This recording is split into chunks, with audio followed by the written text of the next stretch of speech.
এই যে আপনার এনবিআররা হইচই করছে, যাচ্ছে না কর্মবিরতি, আমি তো এটাতে কম্প্রোমাইজ করব না। কারণ 2008-এও কিন্তু চেষ্টা করেছিল। 2008-এ তখন কোন গভর্নমেন্ট ছিল আমি জানি না, এই কাস্টম অফিসিয়াল এরা দেয় নাই করতে।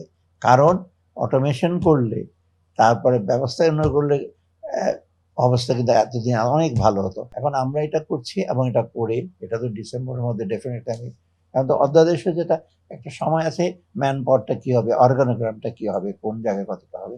তবে এটাতে সেটা একটা ছোট অফিস হবে, নীতি বিভাগটা। বলেছি যে ওদের বিশেষ করে ব্যবস্থাপনাটাতে অগ্রাধিকার দেব যারা কর আর কাস্টমসে, এটাতে সন্তুষ্ট না।